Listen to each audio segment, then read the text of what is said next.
Classes में rights and duties of agent और principal के ऊपर चर्चा कर रहे थे। हमने पूरे राइट्स और ड्यूटीज देख चुके हैं। बहुत ही आसान से राइट्स और ड्यूटीज थे, तो उसको फिर से अपन डीप में रिवाइज नहीं करते, डायरेक्टली हम आगे बढ़ेंगे आज। सो हमने rights of agent, rights of principal, duties सब देख लिए। डायरेक्टली अब हम आगे की चर्चा करते हैं, liabilities of principal to third parties.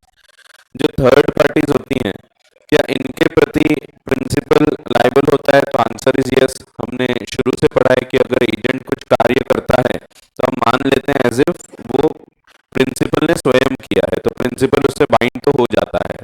और किस हद तक बाइंड होता है ये भी हमने देखा।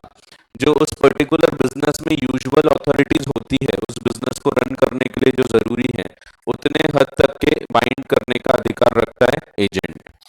सो हमको वही फिर से बताया है, एक बार हम इसको फिर से पढ़ रहे हैं, वही सेम चीज है। Liabilities of principal to the third parties. Agent क्योंकि ऑन बिहाफ ऑफ प्रिंसिपल काम कर रहा है, तो जनरल रूल होता है कि he is not personally liable. Agent personally liable नहीं होता, प्रिंसिपल लायबल होता है to the third parties unless there is a contract to the contrary, since there is no privity of contract and passing of consideration between agent and the third party. Agent just एक connecting link होता है, जैसा कि हमको पता है, और एक बार वो कॉन्ट्रैक्ट एंटर कर दे तो फिर ही drops out of the contract. अब प्रिंसिपल की liability for the acts of agent with in authority अगर है तो फिर इससे प्रिंसिपल बाइंड हो जाएगा। अब विद इन अथॉरिटी यानी क्या? तो विद इन इम्प्लाइड अथॉरिटी भी है तो भी बाइंड हो जाएगा। ये भी हमने देखा था कि दो प्रकार की अथॉरिटी होती है, एक्सप्रेस और इम्प्लाइड अथॉरिटी।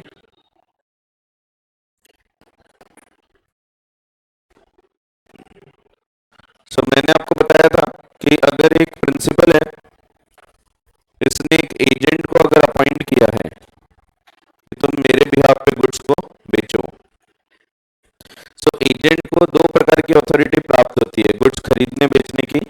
थर्ड पार्टीज के साथ वो कॉन्ट्रैक्ट कर सकता है। एक होती है इम्प्लाइड अथॉरिटी। इम्प्लाइड अथॉरिटी का मतलब है जैसे कि वो सेल कर सकता है, खरीद सकता है, कंसाइन कर सकता है, प्लेज कर सकता है, और इस प्रकार की जो बाकी चीजें जो जरूरी होती है उस पर्टिकुलर बिजनेस में, उतने कार्य करने का राइट होता है टू द एजेंट। और कभी कभी हम एक्सप्रेस अथॉरिटी भी देते हैं। एक्सप्रेस अथॉरिटी में कई बार हम लोग रिस्ट्रिक्शंस भी लगाते हैं, जैसे हमने बोला कि भाई तो 50,000 के ऊपर सेल मत करना बिना पूछे। हमने उसको बोला था कि 50,000 के ऊपर अगर तू सेल करेगा तो फिर पहले हमसे कंसेंट लेना है, प्रिंसिपल से कंसेंट लेना। अगर फिर भी इसने समझे यहाँ सेल कर दिया 60,000 रुपए के गुड्स, तो भी क्या यहाँ प्रिंसिपल बाइंड हो जाता है? तो answer is yes, because it is within the implied authority. So third party को गुड फेथ में होना चाहिए, that means he should not be aware कि उसके अथॉरिटी पर रिस्ट्रिक्शंस लगाए हैं। सो आपका जनरल रूल निकल के आता है, अगर विद इन अथॉरिटी काम किया गया है तो यहाँ प्रिंसिपल बाइंड हो जाता है। और विद इन अथॉरिटी का मतलब है भले एक्सप्रेस के बियॉन्ड हो, बट विद इन इम्प्लाइड है तो भी प्रिंसिपल बाइंड हो जाता है। तो वही पॉइंट जो हमने ऑलरेडी पढ़े हैं फिर से यहाँ पे छाप के दिया है। So principal is liable for the acts of agents which are within the scope of his authority. अब अथॉरिटी यानी इम्प्लाइड एक्सप्रेस दोनों authorities. Agent is not required to disclose the name of principal. ये एक आगे हम rule पढ़ेंगे। Agent की जिम्मेदारी नहीं होती कि वो नाम बताए प्रिंसिपल का। अगर एजेंट सिर्फ इतना बता देता है कि मैं एजेंट हूं, दैट इज सफिशिएंट। वो प्रिंसिपल कौन है ये बताने के लिए जिम्मेदार नहीं होता। जैसे मेरा एक एजेंट अगर कोई बिजनेस कर रहा है मेरे बिहाफ पे, वो सिंपली इतना बता देगा कि मैं एजेंट हूं, तो that is a sufficient disclosure. उसको ये बताने की जरूरत नहीं कि शर्मा जी मेरे प्रिंसिपल है, ठीक है। If he discloses that he is merely an agent, that will be sufficient। तो जैसा कि मैंने बताया कि अगर वो सिर्फ इतना बताता है एजेंट है, तो वो जरूरी है, उतना बताना जरूरी है। इसके अलावा ये बताना जरूरी नहीं है कि भाई किसका एजेंट है वो, तो प्रिंसिपल का नाम डिस्क्लोज करने की आवश्यकता नहीं होती। B buys goods from A for rupees 50,000, knowing that he is an agent, उसको पता है कि एजेंट है, but not knowing who the principal is, तो भी A is principal, P is entitled to claim from B the price of the goods. तो यहाँ पे उसने अगर बता दिया है कि हाँ मैं एजेंट हूँ, तो that is a sufficient disclosure, ये एक वैलिड कॉन्ट्रैक्ट है। इसमें बी ये नहीं बोल सकता कि तुमने प्रिंसिपल का नाम नहीं बताया, अगर उसने इतना भी बता दिया मैं सिर्फ एजेंट हूँ, तो दैट इज सफिशिएंट। दूसरा, suppose in example A above, B had a right to recover 10,000 from A, but now B can not claim set off. क्यों? क्योंकि बी को अधिकार किसके विरुद्ध था, तो B had a right to recover from A, B को कुछ पैसा लेना था। एक सिंपल इसको डायग्राम से अगर बनाए, सो बी ने एक गुड्स खरीदा, एक प्रिंसिपल है, एक एजेंट है और एक थर्ड पार्टी है। इसने गुड्स बेचा 50,000 के, गुड्स सेल किया और यहाँ इसको रिसीव करना है 50,000 रुपए, बट उसने इन्फॉर्म किया है, बी इज अवेयर, उसको पता है कि A is acting as a agent. अगर बी को कुछ पैसा इससे रिसीव करना भी था, समझो 10,000 रिसीव करना था, तो क्या वो सेट ऑफ कर सकता है? तो आंसर इज नो, क्योंकि ये जो डेट है ये पर्सनल डेट है, जो 10,000 रुपए उसको रिकवर करना है from A, that is the personal liability of agent. लेकिन ये जो 50,000 देना है ये एजेंट के लिए नहीं देना है, ये राइट तो प्रिंसिपल का है, तो बी इज लायबल टू पे 50,000, पूरा पे करना पड़ेगा, and B can not claim set off 10,000, क्योंकि यहाँ पे A is acting only as the agent, और एजेंट के नाम से अगर वो काम कर रहा है, दैट मीन्स 50,000 रिसीव ये खुद के लिए नहीं कर रहा है, और इसलिए B can not set off 10,000। So वही चीज आपको यहाँ पे बताई गई है। तो suppose in example A above, अगर बी को कुछ पैसा रिकवर करना है ए से, तो भी he can not set off, B can not claim a set off this amount. क्यों? क्योंकि ये जो कॉन्ट्रैक्ट है ये पी के बिहाफ पे है, ए खुद के लिए ये काम नहीं कर रहा है। What happens when the agent exceeds his authority? अगर एजेंट अपनी अथॉरिटी से ज्यादा काम करेगा तो क्या होगा? इसमें एक सिंपल सा एग्जांपल दिया है, वही एग्जांपल हम लेते हैं। समझो मैं एक प्रिंसिपल हूं, मैंने एजेंट को बोला था कि तू मेरे बिहाफ पे गाय खरीद, गाय होती है काऊ, तो मैंने उसको बोला था, अच्छा यहाँ गाय नहीं भेड़ बताया, भेड़ 500 शीप खरीदने बोला है, तो यहाँ पे इसको अथॉरिटी दी है कि 500 शीप तुम खरीदो। ए जाता है और ए जाके थर्ड पार्टी से खरीद के लेके आता है 500 शीप, और साथ में उसने खरीद के ला लिया 200 काऊ। अब उसको अथॉरिटी तो हमने सिर्फ शीप खरीदने की दिए थे, और वो शीप का प्राइस बताया 5 लाख रुपए और काऊ का प्राइस बताया 4 लाख रुपए। ऐसे केस में प्रिंसिपल बोल सकता है कि भाई मैंने तो इतना ही काम करने बोला था, तो मैं इसके लिए जिम्मेदार हूं, और ये वाला काम since it is without authority, तो इसके लिए मैं लायबल नहीं होऊंगा। हाँ, लेकिन यहाँ पे जनरल रूल जो आपका है वो तो लगेगा ही, ये जो रूल है ये हम आपस की बात कर रहे हैं इन दोनों के बीच की। अगर थर्ड पार्टी को पता नहीं है, थर्ड पार्टी को अगर लग रहा है कि पूरी अथॉरिटी दी गई है, तो principal is liable to third party, third party तो पूरा पैसा रिकवर कर ही लेगा। लेकिन प्रिंसिपल एजेंट को कितना पैसा देने के लिए जिम्मेदार रहेगा, तो कितना दे सकता है 5 लाख रुपीज, बाकी का 4 लाख जो है ये ए की खुद की गलती है।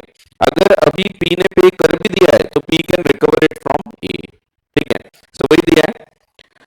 अब यहाँ दो चीज है, एक ये केस हो गया जब अथॉरिटी सेपरेबल, अलग किया जा सकता है, जैसे यहाँ पे आप देखो यहाँ अथॉरिटी सेपरेबल है, क्लियरली दिख रहा है 500 शीप का 5 लाख रुपया हुआ और काऊ का 4 लाख रुपया हुआ। अगर सेपरेबल नहीं होगी तो क्या होगा? समझो बिल्कुल सेम एग्जांपल, पी ने अपॉइंट किया ए को कि तुम मेरे बिहाफ पे 500 शीप खरीदो, उसने जाके थर्ड पार्टी से कॉन्ट्रैक्ट किया और खरीद के ला लिया 500 शीप और 200 काऊ, लेकिन अलग अलग एग्री नहीं हुआ, सीधा सीधा बोल दिया कि इसके 9 लाख रुपए होंगे। इसमें कुछ डिसाइड नहीं हुआ कि गाय का कितना है, भेड़ का कितना है, ये डिसाइड नहीं हुआ। So principal is not bound to recognise the transaction, वो पूरे कॉन्ट्रैक्ट को कैंसिल कर सकता है। अगेन मेन रूल जो बेसिक रूल इनके बीच का है वो वैसे ही रहेगा कि प्रिंसिपल पहले तो इसको रीपे करेगा, बाद में principal can recover it from A, ठीक है। So when the authority can not be separated, जब ये अलग नहीं की जा सकती, यहाँ अथॉरिटी कितनी विद इन है और कितनी बियॉन्ड है इसको सेपरेट नहीं कर सकते, बिकॉज सिंगल प्राइस में डिसाइड हुआ है। So वही दिया है, when agent does more than he is authorized to do and when the part of what he does which is within his authority can be separated from the part which is beyond. So अगर can be separated है तो so much only of what he does as is within his authority is binding as between him and principal. So bind कितने तक होगा, तो जितना, और यहाँ देखो ध्यान दो क्या लिया है, लिखा है as between him and principal, यानी ये रूल किसके बीच के लिए है, ये दोनों के बीच के लिए। अल्टीमेटली अगर थर्ड पार्टी अवेयर नहीं है तो प्रिंसिपल बाइंड हो जाएगा, लेकिन एजेंट से फिर वो रिकवरी कर लेगा। तो as between him and principal, so जितना विद इन ऑथोरिटी है उसी के लिए वो बाइंड होता है, जो बियॉन्ड ऑथोरिटी है उसके लिए वो बाइंड नहीं होगा। वही सेम एग्जांपल है, B authorises A to buy 500 sheep for him. A buys 500 sheep for 5 lakh rupees and साथ में उसने 200 गाय भी खरीद के लाया 4 लाख रुपए में। B is liable to pay the agent for the sheep and not for the cow. फिर वैसे ही एक और दिया है, वही सेम एग्जांपल है जो मैंने आपको दिया, जब सेपरेट नहीं कर सकते, when an agent does more than he is authorised to do, more than होना चाहिए, he is authorized to do and what he does beyond the scope of his authority cannot be separated, जब हम इसको अलग नहीं कर सकते from what is within it, the principal is not bound to recognize the transaction. B authorizes A to buy 500 sheep for him. अब B जाके sheep भी खरीद लेता है और गाय भी खरीद लेता है और total amount of consideration decide होता है 9 lakh rupees. B is liable to pay the agent for the sheep and not for the cow.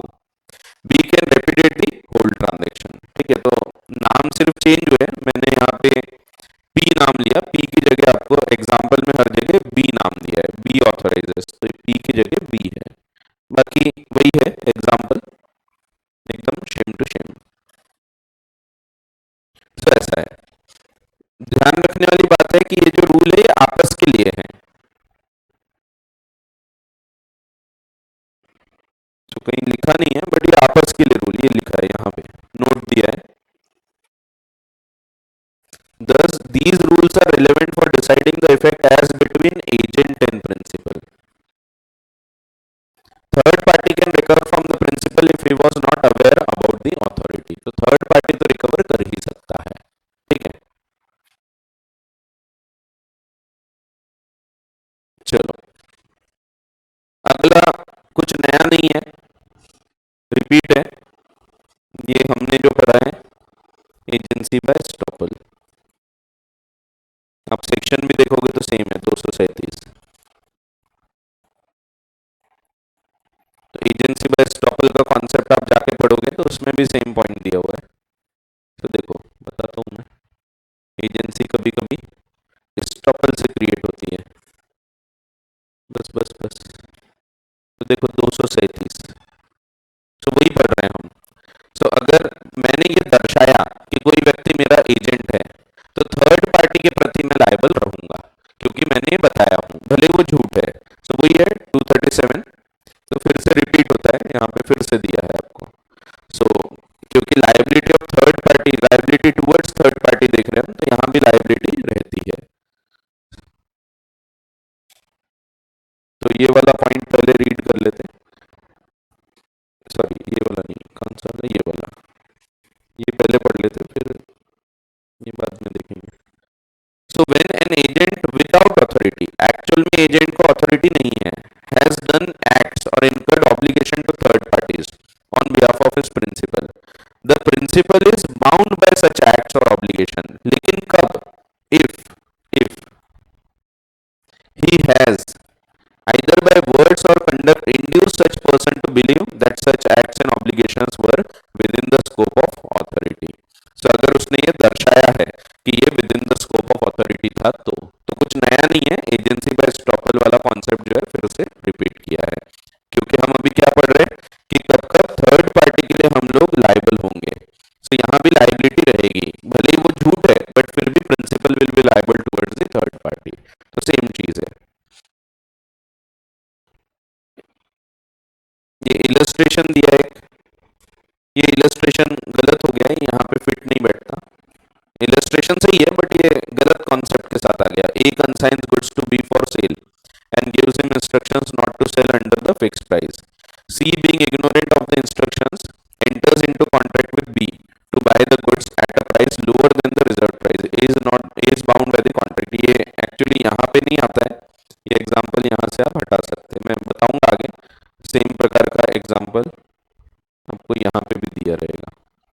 तो वो गलत जगह पे एग्जाम्पल आ गया, उसका एग्जाम्पल सही है बट यहाँ पे नहीं होना चाहिए, आप काट सकते हो उसको, ठीक है। फिर अगला जो पॉइंट है, what happens when the notice is given to the agent. अगर एजेंट को हमने जानकारी दी है तो क्या होगा।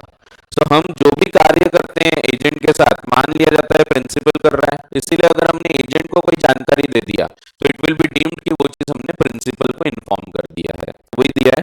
Any notice given to agent और information obtained by him will be deemed as given to the principal. दस, जब एक इंश्योरेंस एजेंट नेगोशिएट कर रहा है कस्टमर से, समझो एक कस्टमर की गाड़ी का एक्सीडेंट हो गया, अब एजेंट आके नेगोशिएट कर रहा है कि इतना नहीं इतना मिलेगा, वो सब नेगोशिएशन चालू है, तो मान लिया जाएगा कि नेगोशिएशन प्रिंसिपल कर रहा है। सो वही दिया है, when an agent of insurance company negotiates with a customer who had suffered a loss in an accident, the insurance company is deemed to have knowledge of the fact because the knowledge or information of the agent is deemed to be the information of the principal। Simple है। अब एक और चीज जो आपको ध्यान रखना है, कभी कभी ऐसा होगा कि एजेंट ने किया है फ्रॉड तो भी प्रिंसिपल लायबल हो जाता है। Even if the agent has committed any fraud तो भी प्रिंसिपल लायबल हो जाता है। So if the agent commits a tort or other wrong, जैसे misrepresentation हो, fraud हो during his agency, while acting within the scope of his actual or apparent authority, apparent means implied,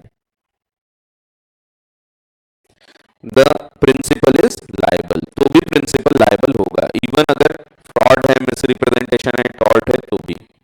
But the agent is also personally liable, अगर agent fraud कर रहा है तो agent की personal liability भी हो जाती है, and he may also be sued.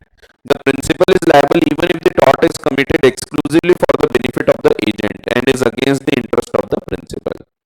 But misrepresentations made or frauds committed by agent in matters which do not fall within the scope of authority do not affect the principal. तो अगर within the scope of authority अगर काम किया है, वो फिर actual हो या apparent हो, तो प्रिंसिपल उससे लायबल हो जाता है, भले ही वो फ्रॉड है, मिसरिप्रेजेंटेशन है तो भी।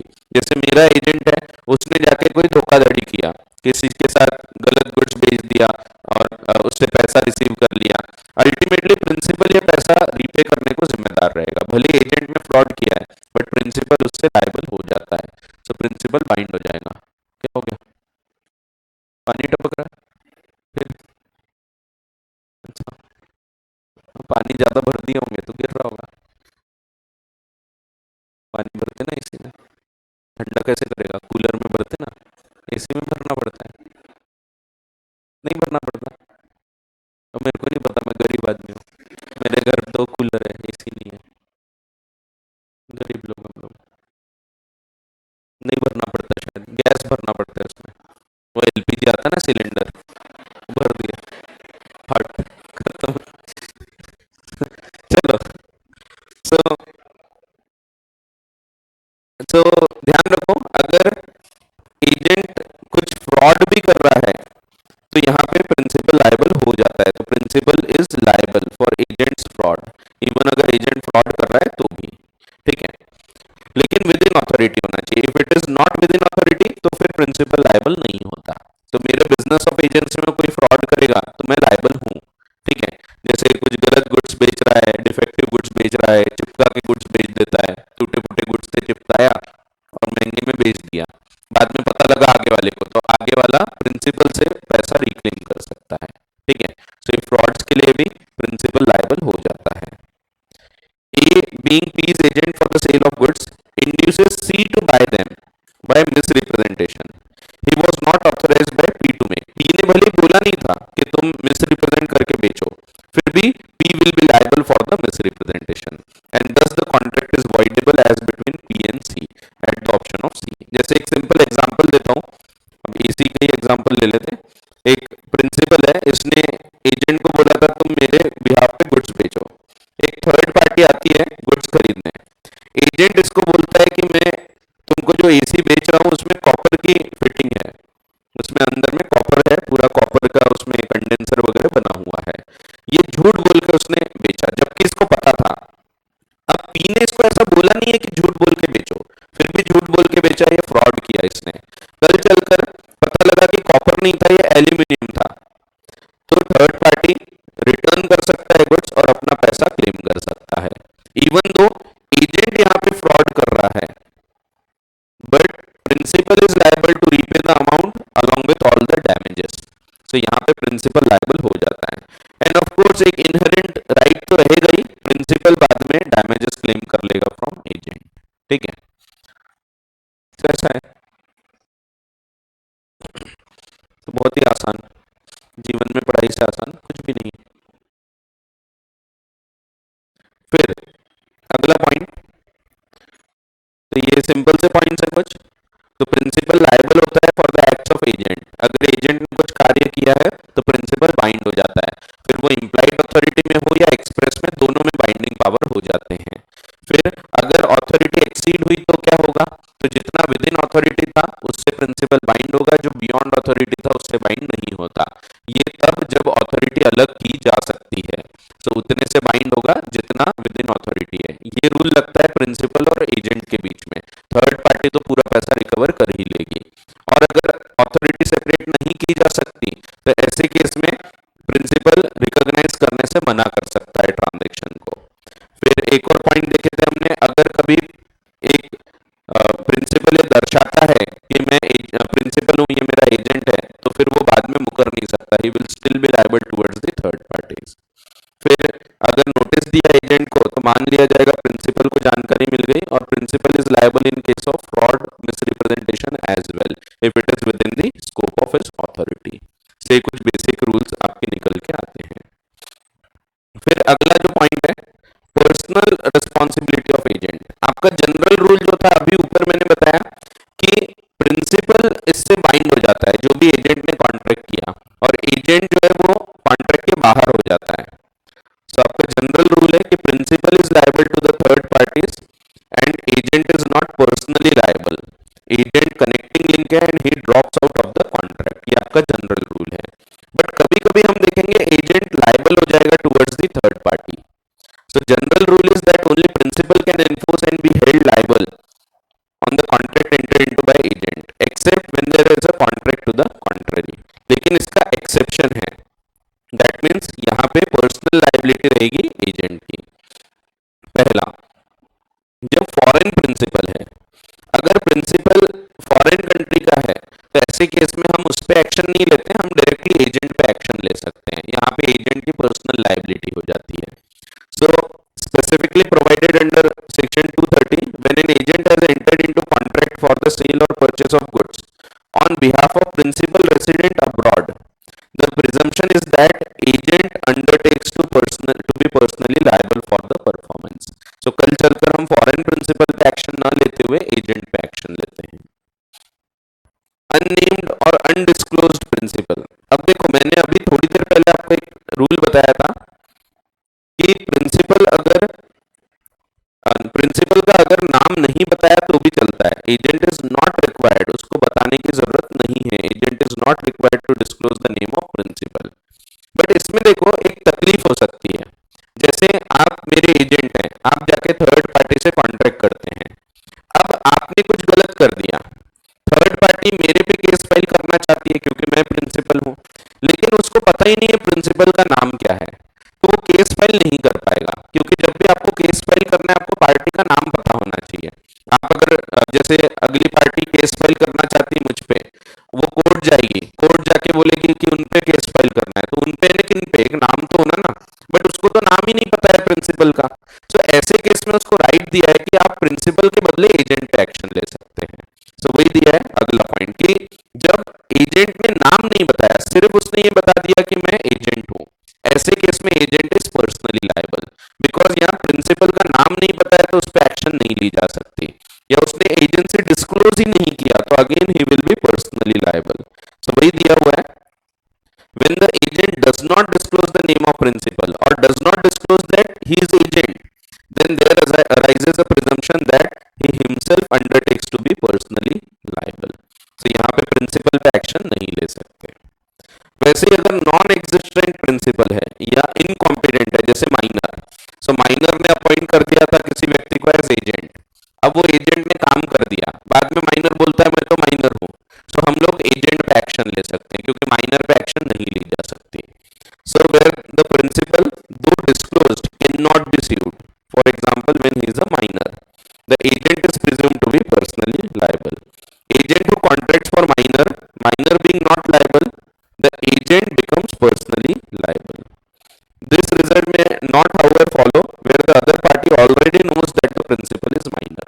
अगर अगली पार्टी गुड फेथ में नहीं काम कर रही, उसको पता है माइनर है, तो फिर तो उसने कॉन्ट्रैक्ट करना ही नहीं था. प्रिटेंडेड एजेंट और अनऑथराइज्ड एजेंट. अब प्रिटेंडेड एजेंट यानी देखो आपको एस्टॉपल का रूल कब लगता है, जब प्रिंसिपल के सामने रिप्रेजेंटेशन हो रहा है, जब प्रिंसिपल खड़ा है उसको पता है, वो या तो बाय वर्ड्स या कंडक्ट ये दर्शा रहा है कि वो मेरा एजेंट है, तब लगता है एस्टॉपल. बट अगर कभी ऐसा हुआ कि आप मेरे सामने नहीं बट ऐसे ही कहीं जाके बोल रहे कि मैं शर्मा जी का एजेंट हूं, अब मुझे इसके बारे में पता नहीं, तो यहाँ पे एस्टॉपल नहीं लगता. एस्टॉपल कब लगता है, जब मुझे पता है कि आप रिप्रेजेंट कर रहे हो और मैं मना नहीं कर रहा, तो एस्टॉपल लगेगा. बट अगर मुझे पता ही नहीं, आपने जाके गांव भर में बता दिया कि आप मेरे एजेंट है, बट मुझे इसकी जानकारी नहीं, तो मैं यहाँ पे नहीं लायबल होता. यहाँ agent will be personally liable. इसको हम बोलते हैं प्रिटेंडेड एजेंट. वो प्रिटेंड कर रहा है as agent but actually there is no agency, so इसको प्रिटेंडेड एजेंट बोलेंगे. एस्टॉपल कब लगेगा, जब मुझे खुद को पता है, when he by his words or conduct induces third persons. But pretended agent में मुझे इंफॉर्मेशन ही नहीं होती. प्रिटेंडेड एजेंट में खास बात होती है प्रिंसिपल को पता ही नहीं, प्रिंसिपल इज नॉट अवेयर.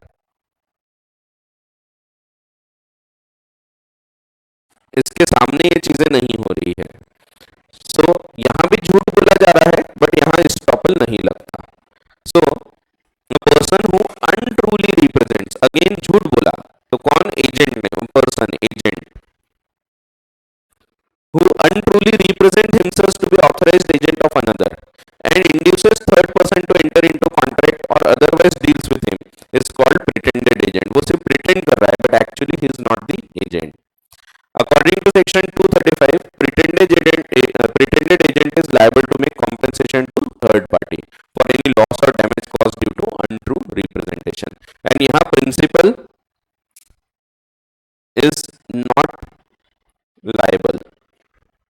यहाँ एस्टॉपल नहीं लगता. क्यों, क्योंकि उसको पता ही नहीं है. ठीक है.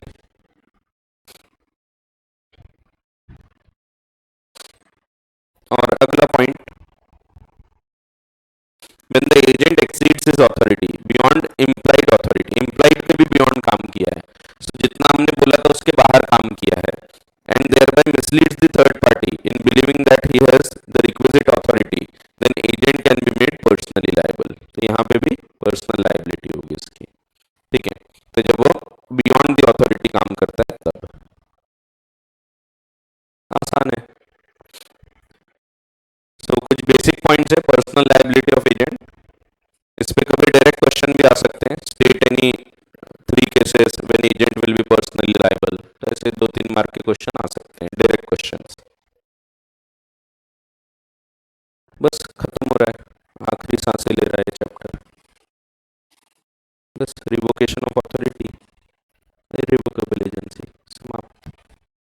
टर्मिनेशन वो पूरी कवर हो जाएगा. चलो देखते हैं. Rights of third parties. अब थर्ड पार्टी को कितने राइट हैं. पहला case, when agent does not disclose agency, जब उसने डिस्क्लोज ही नहीं किया कि वो एजेंट है. So agent does not disclose agency, that means उसने बताया ही नहीं कि मेरा कोई प्रिंसिपल भी है. सो यहाँ पे एक्चुअल में प्रिंसिपल है, एक्चुअल में एजेंट है और थर्ड पार्टी के साथ कॉन्ट्रैक्ट किया एजेंट ने, but third party is not aware about agency, उसको एजेंसी के बारे में पता ही नहीं है.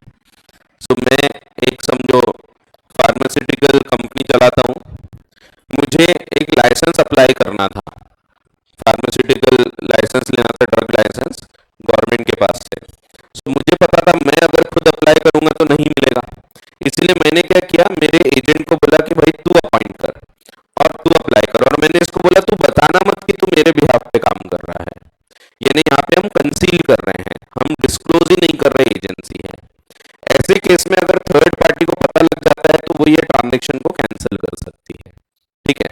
So if an agent makes a contract with a person, तो पर्सन ये कौन सा है, third person, who neither knows nor has reasons to suspect that he is the agent, the principal may require the performance। हाँ, ये भी एक right है ऑफ द कॉन्ट्रैक्ट। यहाँ पे प्रिंसिपल बीच में आके इन्फोर्स कर सकता है। एक सिंपल सा कॉन्ट्रैक्ट जिसमें समझो मैंने आपको एजेंट अपॉइंट किया, आप किसी थर्ड पार्टी के साथ डील कर रहे हैं, आपने गुड्स सेल कर दिए, उसने पैसा पे नहीं किया, आपने उसको बताया नहीं था कि आप मेरे एजेंट करके काम कर रहे हैं।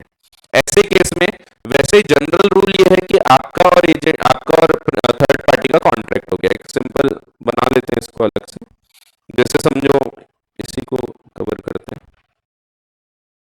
आप मत चेंज करो नहीं तो पता लगा मिटा रहे, ऐसे मिटाना नहीं।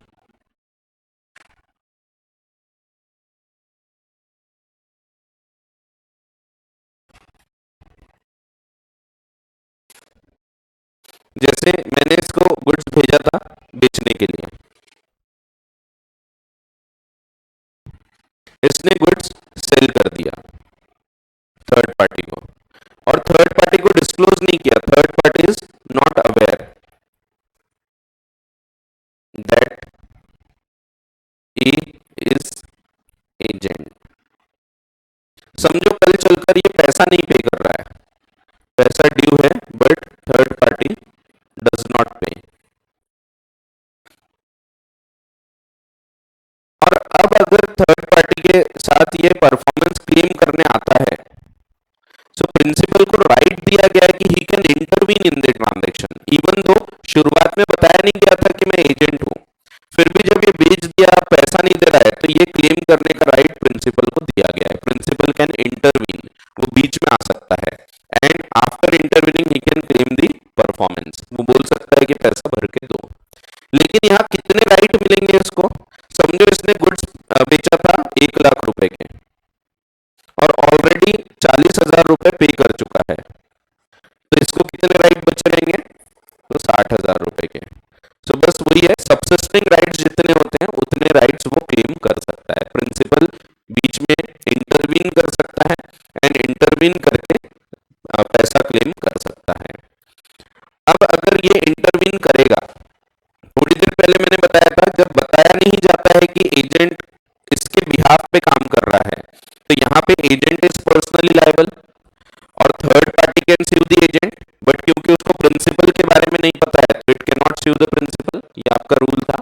लेकिन जब ये इंटरवीन करेगा ना, अगर हम बोल रहे हैं परफॉर्म करो, तो थर्ड पार्टी को भी अब इसके विरुद्ध अधिकार प्राप्त हो जाता है। तो जब वो इंटरवीन करेगा तो principal can take action on third party and third party will be able to take action on principal. So ये पॉइंट बताया है। अब फिर से रीड करके देखो, if agent makes a contract with third person, जिसको पता ही नहीं कि भाई वो एजेंट है, the principal may require the performance, that means principal यहाँ पे इंटरवीन कर सकता है। सो ही में इंटरवीन बीच में आ सकता है, but the other contracting party has as against the principal, दूसरी पार्टी को भी फिर अधिकार मिल जाएगा, same rights as he would have had against the agent if agent had been principal. तो जैसा मैंने बताया कि थर्ड पार्टी को अभी तक राइट था एजेंट पे एक्शन लेने का, अब उसको राइट मिल जाएगा, he can even take action on principal. तो इसी को दूसरे शब्दों में बोलो तो that is third party can take action on principal.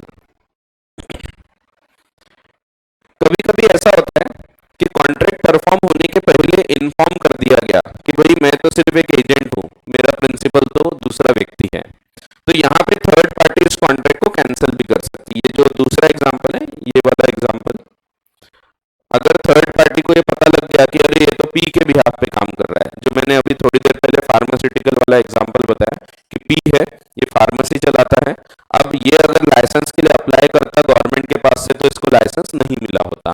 इसीलिए इसने ए को अपॉइंट किया और बोला तू लाइसेंस अप्लाई कर और फिर मैं अपने बिजनेस में यूज करूंगा। अगर थर्ड पार्टी को पता लग गया कि ये तो इसके बिहाफ पे काम कर रहा है तो ये लाइसेंस देने के लिए यहाँ पे रिजेक्ट कर सकती है। ठीक है, ये वो पुरानी मूवीज में देखा होगा आपने, पुरानी मूवीज में बताते हैं कि एक लड़का है एक लड़की है, दोनों घनिष्ठ प्रेम के संबंध में बंधे हुए हैं। तो हाँ ये ऐसा बताते हैं।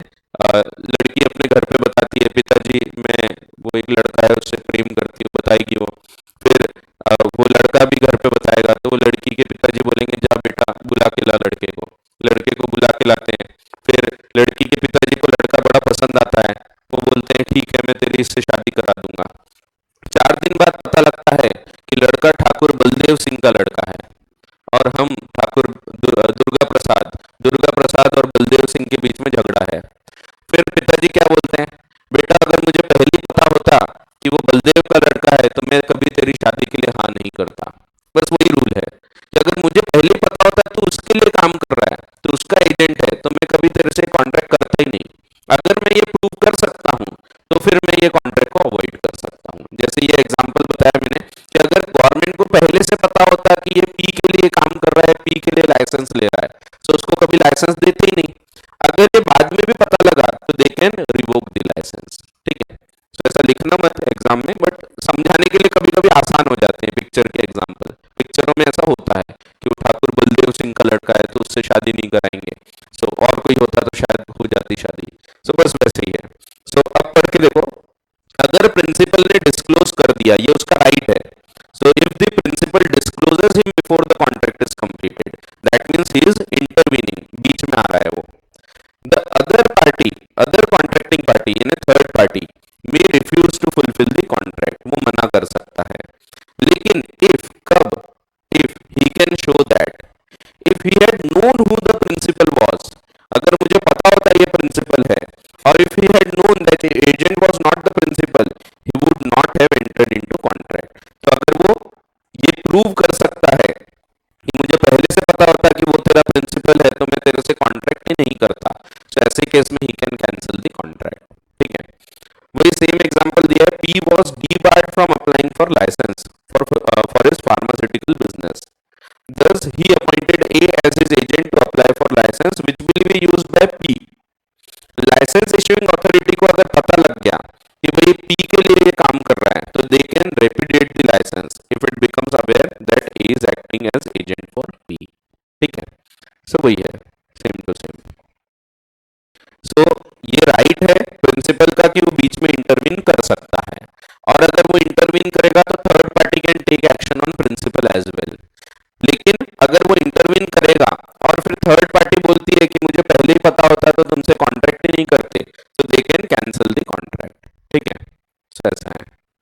कोई डाउट होगा तो पूछ सकते हो आप। फिर आगे बढ़ते हैं। कोई भी डाउट? डरा मत करो, डरते बहुत हो आप लोग। हाँ बहुत डरते हैं, ऐसे थर थर कांपते हैं लोग। ठीक है, तो ध्यान रखो, अच्छा पॉइंट है, क्वेश्चन पूछ सकते हैं कभी।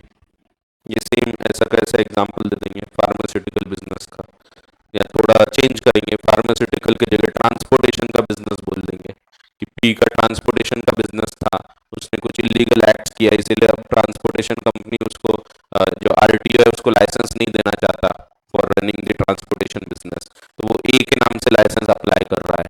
सो बाद में अगर इनको पता लग गया कि अरे ये तो पी के लिए काम कर रहे हैं तो वो लाइसेंस देने से मना कर सकते हैं। फिर ये भी मैंने ऑलरेडी बताया, कितने राइट्स मिलेंगे प्रिंसिपल को इफ ही इंटरवीन्स, तो ओनली सबसिस्टिंग राइट्स, जो बचे हुए अधिकार हैं उतना, तो वही पॉइंट है। So when the agent does not disclose that he is acting as an agent, when the agent does not disclose, d नहीं आता है, does not, has not disclosed चलता था लेकिन does not, इंग्लिश की गड़बड़ है तो कभी कभी करते हैं कुछ लोग गलतियां। तो मेरी पहले इंग्लिश बहुत गरीब थी, बट ये ऐसी गलतियां अब नहीं करता हूं मैं, क्यों हो गई ये पता नहीं। ठीक है, when agent does not disclose that he is acting as agent and the principal requires the performance of contract, so principal बाद में इंटरवीन करता है, then principal can obtain such performance subject to rights and obligation subsisting between the agent and third party. वही same example है, A owes 50,000 to B, sells 1 lakh worth of rights to B, so वैसे ही है, ए को 50,000 रुपए लेना था, देना था, 50,000 पे करना था, और इसने सेल किया राइस 1 लाख रुपए का। दैट मीन्स अब अल्टीमेटली इसको थर्ड पार्टी से लेना है पैसे कितने, 50,000 रुपए, ठीक है, 50 देना था। देखो ए ओज 50,000 टू बी, बी है, इसका नाम बी है, सो ए को 50,000 रुपए देना था बी को, सेल्स और उसने बेचा 1 लाख रुपए का राइस टू बी और चावल बेचा, सो 50,000 देना है और इसके 1 लाख लेना है, तो नेट उसको 50,000 लेना है। समझा कि नहीं, सिंपल है एकदम। A is acting as agent for C in the transaction, अब एक्चुअल फैक्ट यह है कि एक सी है प्रिंसिपल जिसके बिहाफ पे काम कर रहा है, but B has no knowledge nor reasonable ground of suspicion that such is the case, तो B is not aware. Now C cannot compel B to take the rice without allowing him to set off A's debts. So अब B को भी कितना अधिकार मिल जाएगा, तो जितना सबसिस्टिंग है, B can recover only 50,000, वही एग्जांपल है same. Thus B can set off 50,000 of A and pay only balance 50,000 to C. So थोड़ा एग्जांपल और आसान बनाया जा सकता है, मैं अगली बुक में कर दूंगा। ये 50,000 के कारण कंफ्यूजन हो जाता है, अगर इसको थोड़ा हम चेंज कर दें तो और आसान हो जाएगा। जैसे अभी आप करो मत, जैसे अगर मैं इसको 40,000 कर दूं तो ज्यादा आसानी से समझता है। तो अब ये 40,000 सेट ऑफ करेगा और बचा हुआ सिर्फ 60,000 पे करेगा, क्योंकि यहाँ 50-50 आ गए हर जगह तो कंफ्यूजन हो जाता है, होता है ऐसा कभी कभी, तो इसीलिए मैंने अपने एग्जाम्पल में 60,000 ही लिया, 40,000 मैं 50 लेता तो कंफ्यूजन होता था, तो इसीलिए 40 और 60। तो जब अपने हाथ में है चेंज करना तो कर सकते हैं, अगली बुक में कर दूंगा। ठीक है, आपको समझ गया ना कि नहीं समझा, इजी है। फिर अगर सोच के देखो, यहाँ पहले से पता होता, अगर पहले से B would have been aware कि भाई ये तो सी के लिए काम कर रहा है, तो क्या सेट ऑफ कर सकते थे क्या? तो आंसर इज नो। क्यों? क्योंकि वहां पे ए का अलग लाइबिलिटीज है और सी की अलग लाइबिलिटीज है। ठीक है, सो वो ऊपर हमने पढ़ा ही था सेम पॉइंट कि अगर वो कुछ अमाउंट उसको पे करना भी है तो सेट ऑफ नहीं कर सकते। कहीं तो भी एक आया है ये पॉइंट, अब भी आया है थोड़ी देर पहले, तो देख लेना, आप रीड करोगे एक बार तो मिल जाएगा, तो वही दिया है आगे नोट में। However in the above case, अगर बी को पहले से पता होता कि he is only acting as an agent, then होना चाहिए B is liable to C for full 1 lakh and he cannot adjust rupees 50,000 which he has to receive from A. ठीक है, तो खूब सारी गलतियां हैं यहाँ, ऐसा होना नहीं चाहिए। ठीक है, अगली बुक में ठीक हो जाएगी सब चीजें, बट तब तक आप इंटर में पहुंच चुके होंगे, कोई बात नहीं, अपन तो पास हो रहे ना। हाँ है गलतियां, बट ठीक है, समझ जाती है, पढ़ते हुए गलतियां समझ जाती है, हाँ गलत दिया हुआ है, तो इंग्लिश की गलतियां हैं। चलो ठीक है, फिर अगला, ये गलतियां क्यों होती पता है? ये वाली जो गलतियां है ना, ये जो छोटी छोटी डिस्क्लोज, ये मेरी गलती नहीं होती, मैं पूरा टाइप थोड़ी करता हूँ, मैं डिक्टेट करता हूँ कई बार, तो मैंने बोल दिया when the agent does not disclose that, अब उसने डिस्क्लोज की जगह डिस्क्लोज्ड लिख दिया, तो गलती हो गई। सो ये ऐसी गलतियां हैं, ये भी आप देखो, यहाँ पे भी मैंने देन बोला हूँगा, उसने देम लिख दिया, so then B is liable, so उसने देम लिख दिया जिसको बोला, तो डिक्टेट करते हैं हम लोग, तो हर जगह खुद नहीं लिखते। सो हाँ, कई बार लिखता भी हूँ मैं, तो मेरे को आता है लिखना, टाइपिंग अच्छी कर लेता हूँ मैं स्पीड में, लेकिन फिर भी कभी कभी ऐसा लगता है चलो काम करवाते हैं अपन किसी से, तो अपन बोलते हैं हाँ चल बैठ लिख, मैं बोलता हूँ, सो ऐसे में गलतियां हो जाती है। सो ये डिक्टेशन एरर्स है, तो होती है ऐसी भी। ठीक है, तो आप देखोगे तो आपको समझ में आएगा, वो डिक्टेशन एरर है, when the agent does not disclose that he is acting as वो सुनने में कभी कभी होता है, और अगर आगे वाले की भी इंग्लिश थोड़ी सी गरीब है तो वो ऐसी गलतियां कर सकता है, तो होता है ऐसा। तो ये जिनकी इंग्लिश अच्छी है उनको समझ में आता है, जिनकी इंग्लिश अच्छी नहीं है उनको कई बार ये एरर समझेगी भी नहीं, सर क्या फर्क है, डिस्क्लोज ठीक तो लिखा है, तो नहीं वो गलत है। तो इंग्लिश अच्छी है आपकी तो समझ में आएंगी गलतियां। चलो ठीक है, सो छोटी छोटी गलतियां हैं बट ठीक कर लो पढ़ते पढ़ते। फिर right of person dealing with agent personally liable. अब ये सिंपल है एकदम, अगर एजेंट पर्सनली लाइबल है सो एजेंट से भी रिकवर कर सकेंगे और प्रिंसिपल से भी रिकवर कर पाएंगे। In case agent is personally liable, person dealing with him may either hold him or principal or both of them liable. A enters into contract with B to sell him 100 bales of cotton. Afterwards discovers that B was acting as agent of C. A may sue either B or C or both for the price. ठीक है, सो दोनों पे भी action ले सकता है। Consequences, अब ये बहुत ही आसान है, टेक्निकल वर्ड्स हैं बट आसान शब्दों में एकदम बेसिक लेवल पे आप उसको समझोगे तो बहुत आसान है। समझो अगर मैंने कॉन्ट्रैक्ट किया, मैं एक प्रिंसिपल हूं, आप एजेंट है, थर्ड पार्टी के साथ कॉन्ट्रैक्ट कर रहे हैं, और मैंने बोल दिया कि कुछ भी हो जाए वो गड़बड़ भी करेगा तो मैं जिम्मेदार हूं। जब ऐसा बोला ही गया है तो प्रिंसिपल विल बी लायबल। अगर हम तीनों ने एग्री किया है कुछ भी गड़बड़ होगी तो मैंने, एजेंट जिम्मेदार है, एजेंट ने भी एग्री किया है तो एजेंट विल बी लायबल। तो जैसा एग्री किया वैसा होगा, तो वही चीज लिखी है। अगर हमने थर्ड पार्टी को बताया कि गड़बड़ होगी तो तुम इससे रिकवर करना, तो उससे रिकवर कर सकती है। अगर थर्ड पार्टी को बताया गड़बड़ होगी तो मुझसे रिकवर करना, तो मुझसे कर सकते हैं। सो consequence of inducing agent or principal to act on belief that principal or agent will be held exclusively liable। अगर लिखा हुआ है या बोला हुआ है, तीनों जनों ने एग्री किया है, थर्ड पार्टी ने बोला है या मैंने बोला, दोनों चलेगा। थर्ड पार्टी भी बोलती है कि शर्मा जी अगर कुछ भी गड़बड़ होगी तो मैं आपसे रिकवर करूंगा, एजेंट के ऊपर एक्शन नहीं लूंगा, सो वैसा होगा अगर वैसा एग्री किया है तो। उसने बोला है कि मैं एजेंट पे एक्शन लूंगा, स्पेसिफिकली बोला है आप फिक्र मत करो मैं एजेंट पे एक्शन लूंगा, और एजेंट भी एग्री करता है तो फिर agent will be liable. So वही दिया है, person induces agent that principal will be liable, then principal will be liable, and if person induces principal that agent will be liable, then agent will be liable. So in simple terms जैसा agree होगा वैसा। So when a person who has made a contract in a third party with an agent induces the agent to act upon the belief that principal only will be liable, then he cannot afterwards hold the agent liable, then only principal will be liable. उसका ही opposite, when a person who has made a contract induces the principal to act upon the belief that agent only will be held liable, then he cannot afterwards hold liable the principal, then agent will only be liable। ठीक है, in simple terms अगर specifically agree किया है तो वैसा ही होगा। ठीक है, तो बहुत ही आसान, बस खत्म, रिवोकेशन खत्म। तो देखो टर्मिनेशन ऑफ एजेंसी, ये एक्चुअली पूरा एक ही पार्ट है। टर्मिनेशन, टर्मिनेशन कैसे कैसे होती है एजेंसी का ये हम देखते हैं। खत्म हो गया।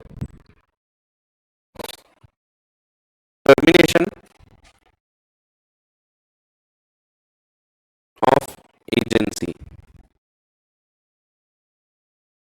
एजेंसी टर्मिनेट कैसे होती है, दो प्रकार से। आपको दिया नहीं है इतना डीप में प्रकार, बट मैं आपको बता देता हूं। एक, bye act of parties, parties अपने कर्मों से एजेंसी खत्म कर सकती है। दूसरा, बाय ऑपरेशन ऑफ लॉ, कानून के कारण ऑटोमेटिकली एजेंसी खत्म हो जाएगी। एक्ट ऑफ पार्टीज में दो प्रकार, रिवोकेशन और रिनंसिएशन।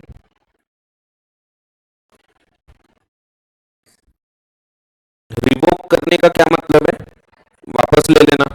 हमने अगर अथॉरिटी दिया, मैंने अथॉरिटी दिया था किसी को, मैं अथॉरिटी वापस ले रहा हूं तो इसको हम बोलते हैं रिवोक करना। सो रिवोक करने का मतलब है वापस लेना। तो कौन वापस ले सकता है, सो जिसने अथॉरिटी दिया था। दैट मीन्स जब प्रिंसिपल एजेंसी रिवोक करता है, एजेंसी टर्मिनेट करता है, उसको हम बोलते हैं रिवोकेशन। वैसे ही कभी कभी रिनाउंस हो जाती है, रिनाउंस करना है वापस दे देना, छोड़ देना। सो ये एजेंट कर सकता है। जब एजेंट बोलता है कि तुम अपनी अथॉरिटी वापस लो, सो उसको हम बोलते हैं रिनंसिएशन। सो दोनों सिमिलर चीज ही है, लेकिन कौन वो कर रहा है उसके ऊपर हम उसका नाम चेंज कर देते हैं। अगर प्रिंसिपल कर रहा है तो इसको हम बोलते हैं रिवोकेशन, और अगर एजेंट वापस कर रहा है एजेंसी तो ये रिनंसिएशन, रिनाउंस करना। सो रिवोकेशन और renunciation act of the party से होता है। जैसे हमने अगर अपॉइंट किया था एक एजेंट को, मैंने अपॉइंट किया था 1 साल के लिए, 1 साल के पहले 3 महीने बाद में बोलता हूं कल से तुम मेरे एजेंट नहीं, मैंने उसकी एजेंसी वापस ले लिया, दिस इज रिवोकेशन। वैसे ही साल भर के लिए एजेंसी थी, एजेंट आके 3 महीने बाद बोलता है मुझे एजेंसी छोड़ना है, तो ये कहलाएगा रिनंसिएशन। ठीक है, इन बोथ द केसेस, क्योंकि ये ब्रीच हो गया, दोनों केस में आप देखो ब्रीच हो गया, साल भर के लिए अपॉइंटेड था, बीच में छोड़ रहे हैं। सो जिसने भी तोड़ा है कॉन्ट्रैक्ट, रिनाउंस हुआ है या रिवोक हुआ है, सो अगली पार्टी को कॉम्पेंसेट करेगा। जैसे कि रिवोकेशन के केस में अगर प्रिंसिपल रिवोक कर रहा है तो he will be liable to compensate the agent, और अगर एजेंट रिनाउंस कर रहा है तो agent will be liable to compensate the principal.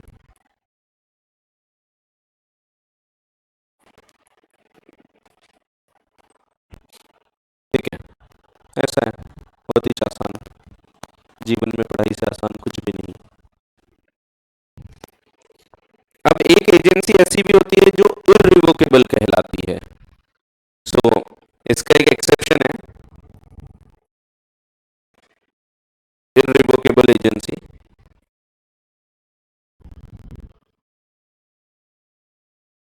that is an agency which cannot be terminated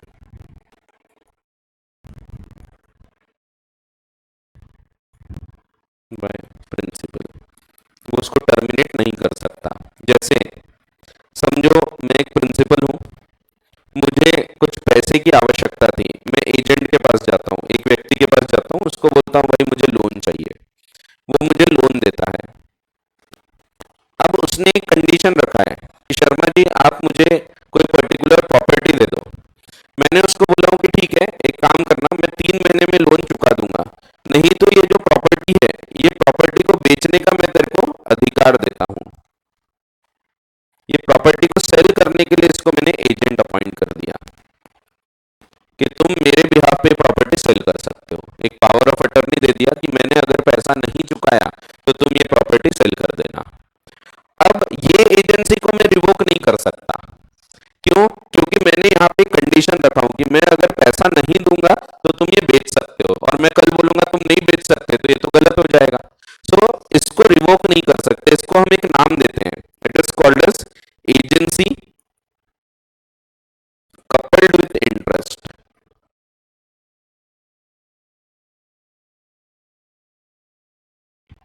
इसमें एजेंट का खुद का इंटरेस्ट है इस पर्टिकुलर प्रॉपर्टी में, सो मैं इसको रिवोक नहीं कर सकता, this can not be revoked, so principal can not revoke it, तो ये इररिवोकेबल है।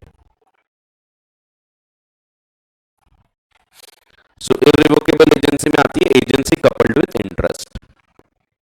या कई बार ऐसा होता है जो कार्य हो चुका उसको आप रिवोक नहीं कर सकते। मैंने गुड्स भेजा था 1 लाख रुपए के बेचने को, उसने 50,000 के गुड्स बेच चुका है, अब वो रिवोक नहीं कर सकता, मैं बचे हुए 50,000 के गुड्स वापस ले सकता हूँ, बट जो बिक चुके हैं वो रिवोक नहीं हो सकता। When the authority has been exercised by the agent then it can not be revoked. ठीक है, तो ऐसा है।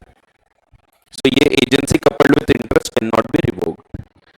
सो ये हो गया पहला, by act of the parties. By operation of law में क्या आएगा, तो बाकी सब चीजें बाय ऑपरेशन ऑफ लॉ में आती है। जैसे मैंने मकान बेचने को एजेंट अपॉइंट किया था, मकान बिक गया, सो एजेंसी खत्म हो गई। ठीक है, तो ये, या फिर टाइम के लिए मैंने 1 साल के लिए एजेंट अपॉइंट किया था, साल हो गया, एजेंसी खत्म हो गई। सो अपने आप बाय ऑपरेशन ऑफ लॉ, सो ये ऑटोमेटिकली होगी। सो ऑपरेशन ऑफ लॉ में बाकी सब कवर हो जाएगा। By death of the principal, principal की डेथ हो गई, एजेंसी खत्म हो गई। Principal becomes alien enemy, agency खत्म हो गई। एजेंट एलियन एनिमी बनेगा तो फर्क नहीं पड़ता, बट प्रिंसिपल एलियन एनिमी बना तो एजेंसी खत्म। प्रिंसिपल बिकम्स इंसॉल्वेंट, एजेंसी खत्म। ठीक है, सो ये सब केसेस में खत्म हो जाएगी। तो पहले रिवोकेशन रिनंसिएशन पढ़ लेते हैं, उसके बाद बाकी की जो चीजें ये सब by act of the parties हैं। ठीक है, तो मैंने पूरा कॉन्सेप्ट एक साथ ही बता दिया आपको यहां तक के इररिवोकेबल एजेंसी तक। So termination of agency, agency terminate कैसे हो सकती है? तो जब आप रिलेशन खत्म कर रहे हैं बिटवीन प्रिंसिपल एंड एजेंट का, तो इसको हम बोलते हैं टर्मिनेट करना, जिसमें एक रिवोकेशन और रिनंसिएशन ये दो मेजर मोड्स आते हैं।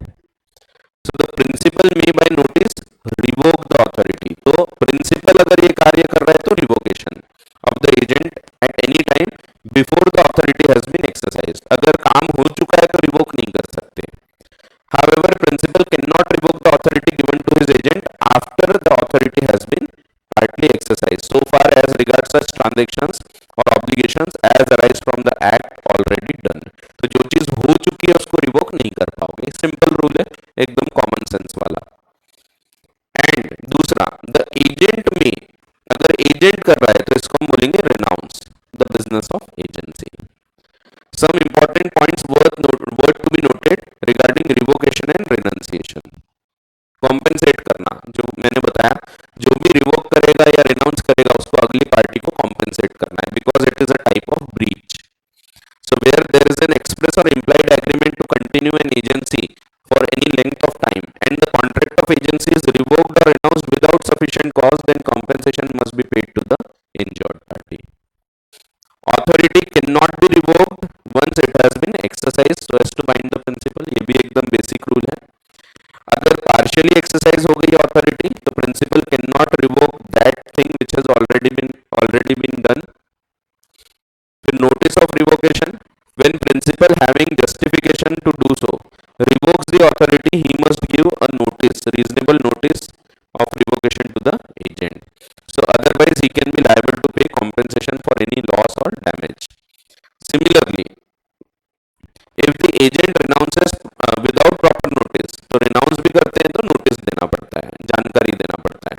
He shall give notice or he will have to make good the loss or damage, thereby resulting to the principal. फिर रिवोकेशन और रिनंसिएशन एक्सप्रेस और इम्प्लाइड दोनों हो सकता है। इम्प्लाइड रिवोकेशन भी हो सकता है, जैसे मैंने किसी को अपॉइंट किया था कि भाई मेरी ये प्रॉपर्टी बेच के दो, अब वो प्रॉपर्टी मैंने खुद ही बेच दिया, सो रिवोक करने की जरूरत ही नहीं, जब मैंने ही बेच दिया तो इट इज ऑटोमेटिकली रिवोक्ड। ठीक है, so it can be by implied by conduct as well. So revocation of agency में भी एक्सप्रेस्ड और implied in the conduct of the principal. For example, P ने अगर अपॉइंट किया ए को टू सेल हिज कार, लेकिन पी खुद ही बेच देता है उसको, then it is an implied revocation. बाकी सब जो है ये सब by act of the parties में, sorry bye operation of law में कवर होता है।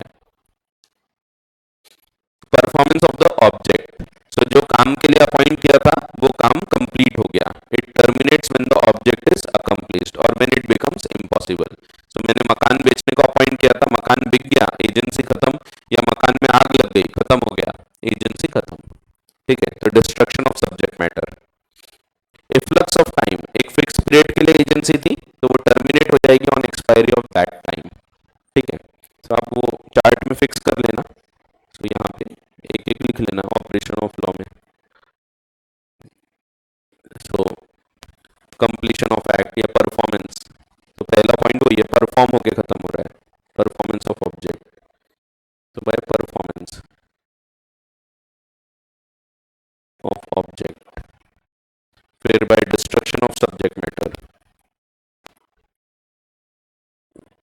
ये सब बेसिक ही है, आपने हर जगह पढ़ा है, कॉन्ट्रैक्ट कब खत्म हो जाता, सो वैसे ही यहाँ पे है, तो वैसे ही नॉर्मल प्रकार से खत्म हो रहा।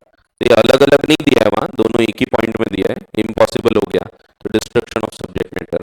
फिर लैप्स ऑफ टाइम, अगर टाइम के लिए एजेंसी थी और वो टाइम बीत गया, सो एजेंसी खत्म। तो ये अगला पॉइंट है, इफ्लक्स ऑफ टाइम। फिर डेथ और इंसेनिटी ऑफ प्रिंसिपल और एजेंट, किसी की भी डेथ हो गई तो, सो डेथ और इंसेनिटी ऑफ प्रिंसिपल और एजेंट। फिर fifth, insolvency of principal only, agent नहीं, क्योंकि agent can be any person. So death किसी की भी हो एजेंसी खत्म, लेकिन इंसॉल्वेंसी एजेंट की होगी तो एजेंसी खत्म नहीं होती, सिर्फ प्रिंसिपल की इंसॉल्वेंसी में खत्म होती है। सो वो दिया है आपको।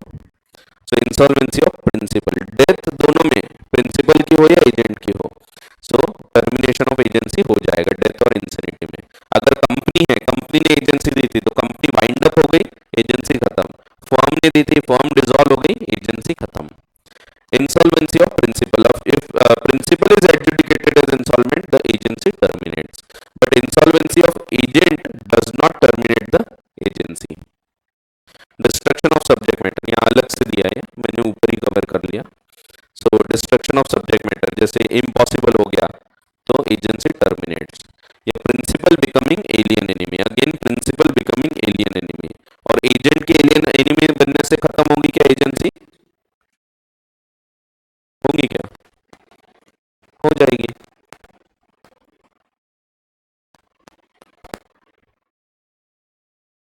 क्योंकि अगर प्रिंसिपल एलियन एनिमी बन गया तो एजेंट भी तो एलियन एनिमी हो गया। दो, वो दुश्मन है अपना, तो अपन उसके दोस्त कैसे होंगे? दुश्मनी तो दोनों तरफ से निभाई जाती है। हाँ, बस ठीक है, ज्यादा डीप में मत जाओ। सो जैसा लिखा है वैसा ध्यान रखो, बट सच यही है कि प्रिंसिपल बनेगा तो ऑटोमेटिकली एजेंट भी एलियन एनिमी बन जाएगा। क्योंकि एलियन एनिमी का क्या मतलब है कि हमारा वो देश से झगड़ा है, मैंने चाइना में एजेंट अपॉइंट किया था, मैं उसका दुश्मन, वो मेरा दुश्मन, क्योंकि दोनों देश के बीच में झगड़े चालू हो गए। ठीक है, तो दोनों ही एलियन एनिमी बन जाएंगे। ठीक है, so if the principal and agent belong to different countries और इनके बीच जंग छिड़ जाती है तो contract of agency is terminated. ठीक है, ऐसा है। फिर इररिवोकेबल, ये भी बता दिया मैंने। जब एजेंसी इज कपल्ड, कपल्ड का क्या मतलब होता है? जुड़ा होना। जैसे कभी कभी हम सिंगल होते हैं, कभी कभी कपल्ड, से जुड़े हैं। So coupled with agency, coupled with interest, that means agent का खुद का इंटरेस्ट है उस ट्रांजेक्शन में, then it can not be revoked, उसको आप वापस नहीं ले सकते। So when the agent has an interest in the subject matter of the contract, his authority cannot be revoked so as to prejudice that interest. So उसके interest के साथ भेदभाव नहीं होना चाहिए। प्रिजुडिस का मतलब होता है भेदभाव। This is known as agency coupled with interest. Important topic है, आपको क्वेश्चन आता है और क्वेश्चन केस स्टडी के थ्रू आएगा। जैसे यही दिया है, B borrows 20,000 from A, promising to pay him within a year and appointing him as agent to sell P's land if he fails to pay. The agency is coupled with interest and it is irrevocable. Such agency will not be cannot be revoked. एक और example दिया है, ए ऑथोराइजेस B, ए ने B को एक property let out किया और उसको बोला कि भाई देखो मुझे ना 50,000 का रेंट देते रहो। फिर उसको बोला है तुम चाहो तो आगे लेट आउट कर सकते हैं, बी को बोला है कि तुम जब तक मुझे रेंट दोगे तो फिर तुम लेट आउट कर सकते हैं। यहाँ समझो 1 साल के लिए इसने लेट आउट किया। अब बी ने इसको सी को सब लेट कर दिया और इससे वो पैसा ले रहा है, समझो 40,000 रुपए इससे ले रहा है और बाकी खुद कुछ पैसा खुद यूज कर रहा है, कुछ हिस्सा। तो यहाँ पे अब ए इस एजेंसी को रिवोक नहीं कर पाएगा, इसको रिवोक करना पॉसिबल नहीं है क्योंकि इसमें अब इसका भी इंटरेस्ट आ चुका है। तो इसको अब वो रिवोक नहीं कर सकता। So A authorizes B to sublet, उसने ऑथराइज किया कि तुम सबलेट कर सकते हो the warehouse spaces in A's company name as long as B pays A rent on the whole warehouse. तुम मेरे को पूरा वेयर हाउस का रेंट पे करो, बाद में तुमको सबलेट करना है तो करो। अब इसने सबलेट कर दिया और ये बोलेगा मेरा वेयर हाउस वापस करो, तो ये नहीं चलेगा क्योंकि इसमें अब इसका इंटरेस्ट आ चुका है। तो this agency is also coupled with interest of B, तो बी का अधिकार है इस पे। फिर इफेक्ट्स ऑफ टर्मिनेशन, बस खत्म। सो टर्मिनेशन का इफेक्ट क्या होगा? जब टर्मिनेट हुआ, यहां पे अगर टर्मिनेट हुआ तो इसके पहले तक जो कार्य हो चुके हैं उसके लिए प्रिंसिपल विल बी लायबल, इसके बाद के जो कार्य रहेंगे इसके लिए principal will not be liable, बस वही लिखा है। When termination of agent's authority takes effect as to agent and as to third parties, termination of the authority of agent does not, so far as regards agent, take effect before it comes to known to him। उसको बताना चाहिए, ऊपर लिखा है notice देना जरूरी है, तो उसको पता होना चाहिए कि उसकी टर्मिनेशन हो चुका है। और so far as regards third person before it becomes known to them, तो पता भी होना चाहिए। तो इसीलिए जब भी एजेंसी का कॉन्ट्रैक्ट होता है, आपको दिया नहीं है यहाँ बट मैं एक बता देता हूँ, प्रैक्टिकली हम क्या करते हैं, पब्लिक नोटिस देते हैं। पब्लिक नोटिस देना अनिवार्य होता है। पब्लिक नोटिस यानी हम पेपर में छापते हैं कि भाई देखो अब हमने इसको एजेंसी से हटा दिया, अगर अब आप इसके साथ डील करोगे तो हम जिम्मेदार नहीं रहेंगे। ये बताने के बाद हम जिम्मेदार नहीं रहते, अगर हमने नहीं बताया तो यहाँ पे हम अभी भी फंस सकते हैं। सो पब्लिक नोटिस तक की जिम्मेदारी कंटिन्यू होती है, जब हम पब्लिक नोटिस दे देंगे तब हमारी जिम्मेदारी खत्म होगी। सो इस पीरियड में भी हम जिम्मेदार हो सकते हैं if the third party is not aware. So public notice के बारे में यहाँ नहीं बताया आपको, हम जब पार्टनरशिप फॉर्म के बारे में पढ़ेंगे तो पार्टनरशिप एक्ट में हम देखेंगे। सो यहाँ भी लेकिन जरूरत होती है पब्लिक नोटिस की। सो वही एग्जांपल्स दिए, A directs B to sell for him and agrees to give B 2% commission on the price fetched by the goods. A afterwards by letter, तो देखो उसने पहले डायरेक्ट किया बी को कि तुम गुड्स बेच सकते हो, ए ने बाद में लेटर के थ्रू रिवोक कर दिया authority. B after the letter is sent, letter भेजा गया but before he received it sells the goods worth ₹2 lakhs। क्या इससे प्रिंसिपल बाइंड हो जाएगा? तो आंसर इज यस, क्योंकि लेटर पहुंचने का है तो उसको अभी पता ही नहीं कि वो रिवोक हो चुका है। तो जब उसको पता नहीं तो sale is binding on A and B is entitled to commission of 2%। ठीक है, सो उसको पता होना चाहिए, नोटिस देना जरूरी होता है। एक और एग्जांपल दिया है, A at Mumbai by letter directs B to sell for him some wheat lying in warehouse in Delhi। So पहले उसको लेटर से डायरेक्ट किया, afterwards by letter revokes his authority to sell and B directs to send the wheat to Mumbai। तो उसको बोलता है कि तुम वापस करो, and directs B to send, तो उसको बाद में बोलता है कि तुम वो wheat मुझे वापस भेज दो। B after receiving the second letter, उसने रिसीव हो चुका है फिर भी उसने एंटर किया contract with C and C knows about the first letter but not of the second for the sale of the sale to him of the cotton. C pays B the money and B absconds, abscond यानी भाग गया। अब उसने क्या किया, बेच दिया सी को। अब यहाँ क्या ये वैलिड कॉन्ट्रैक्ट है क्या? बी ने जो किया उससे ए बाइंड हो जाएगा? तो आंसर इज यस, क्योंकि यहाँ पे थर्ड पार्टी को पता नहीं है। तो मैंने जैसा बताया पब्लिक नोटिस इसीलिए जरूरी होता है। इसने पेपर में छाप दिया होता कि भाई मैंने इसको अब एजेंसी से हटा चुका हूं, तो फिर वहां पे वो लायबल नहीं होता, बट उसने कुछ नहीं बोला, बताया नहीं, और third party is not aware of the second letter, third party को पता नहीं, रिवोक कर लिए, तो इसलिए यहाँ पे contract will bind the principal. So C's payment is good against as against A, तो अब वो फिर से पैसा क्लेम नहीं कर सकता सी से, हाँ बी से जरूर क्लेम कर सकते हैं, अगर बी पकड़ा जाएगा तो उससे पैसा क्लेम कर सकते हैं। एक और सिमिलर दिया example, A directs B his agent to pay certain money to C, A dies and D takes out a probate at his will. अब ये आपके लेवल पे हैवी है, इसको स्किप कर दो, प्रोबेट वगैरह समझाना पड़ेगा, आपको पूछेंगे भी नहीं है। सो ये भी आप स्किप कर सकते हो, आप ऊपर के दो एग्जांपल ध्यान रखो, ये प्रोबेट क्या होता है, विल क्या होता है, तो वो सब अभी आपके लेवल का नहीं है, इंटर का एग्जांपल है, वैसा का वैसा कॉपी किया है इधर, तो इसको आप स्किप कर दो, ऊपर के दो एग्जांपल ही ध्यान रखो। ठीक है, बस एजेंट्स ड्यूटी ऑन टर्मिनेशन, अगर टर्मिनेट हो गई है एजेंसी तो एजेंट का क्या काम है, उसने पूरे गुड्स वगैरह वापस दे देना चाहिए, पैसा वगैरह वापस कर देना चाहिए।